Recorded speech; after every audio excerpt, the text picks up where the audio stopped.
Bonjour Gérard Leclerc. Bonjour. Alors on ne vous présente plus, grand journaliste. Vous êtes conseiller éditorial chez Oui Demain. Alors Oui Demain, qu'est-ce que c'est ? C'est une revue dans l'idée, c'est une revue pour changer d'époque. Donc c'est à partir de tendances que l'on voit apparaître aujourd'hui dans la société, dans le monde. Imaginez un peu ce que sera le monde de demain. Au cœur de toutes ces transformations, on a l'innovation. Ça serait quoi votre définition de l'innovation ?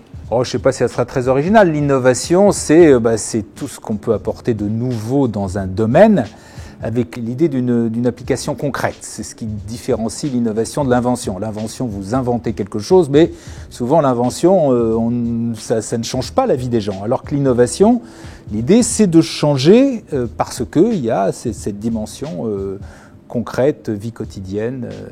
L'intelligence artificielle, les big data, les robots, l'économie du savoir et du partage.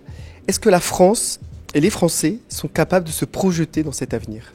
Alors, c'est vrai que les choses ne sont pas simples. La France est un pays qui actuellement paraît très, très bloqué, paraît souvent dans une espèce de nostalgie c'était le fameux « c'était mieux avant ». Mais en même temps, il y a beaucoup de choses qui se passent en France. On est un pays où il y a beaucoup d'inventeurs, on est un pays où il y a beaucoup de start-up, on est un pays où il se passe également beaucoup de choses, il y a une vraie créativité chez les Français. Et donc, je ne suis pas non plus spécialement pessimiste. Alors en même temps, on ne peut pas uniquement être béat face à l'innovation. Chaque innovation comporte un peu en elle-même une part de risque.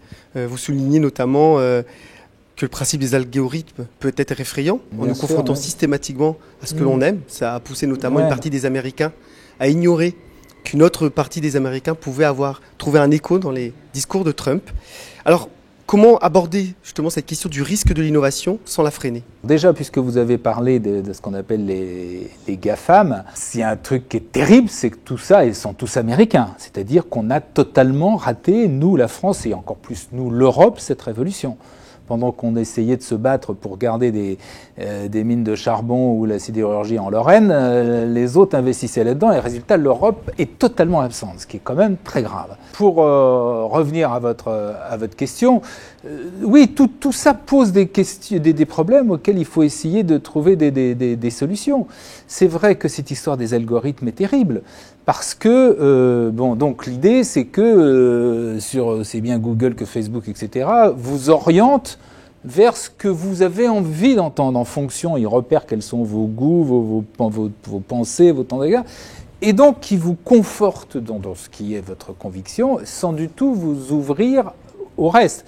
Et donc la conséquence, c'est ce que vous avez dit, c'est que chacun est dans son truc, éventuellement dans ses obsessions, et donc c'est quand même très très très inquiétant au niveau d'une société. Alors robots, nanorobots, agents conversationnels, intelligence artificielle, quelle va être la place de l'humain dans le monde qu'annonce justement Oui Demain ?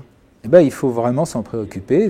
D'ailleurs, il y en a certains, et non des moindres, les principaux des grands acteurs de ces nouvelles technologies, Bill Gates, etc., qui ont eux-mêmes fait une mise en garde. Ils ont tous signé quelque chose en disant attention que l'intelligence artificielle ne nous échappe pas. Parce que maintenant vous arrivez, vous avez vu l'ordinateur Watson qui est plus fort que le champion du monde de jeux de Go, etc. Ça va être demain pareil pour les échecs, etc. Et donc, si on n'y prend pas garde, il y a bien évidemment, on peut avoir des scénarios catastrophes. Alors, ça ne veut pas dire qu'il faut arrêter tout ça, parce que l'intelligence artificielle, c'est extraordinaire. Ça va tout bouleverser en matière de médecine, pour les opérations, enfin pour tout. Bien évidemment dans le travail, etc. Le plus souvent, le bénéfice est très important. En gros, on va supprimer tout ce qui est tâches répétitives, tout ce qui est tâches pénibles, tout ce qui est tâches extrêmement compliquées, etc. Ce qui va permettre à l'homme de se consacrer à autre chose, à faire d'autres choses. Donc c'est formidable. Mais en même temps, il faut en garder la maîtrise, parce qu'autrement, part dans un monde qui pourrait être extrêmement dangereux. Abonnez-vous à notre chaîne YouTube ou rejoignez-nous sur notre site et ensemble, développons notre habitude créative et notre capacité à innover.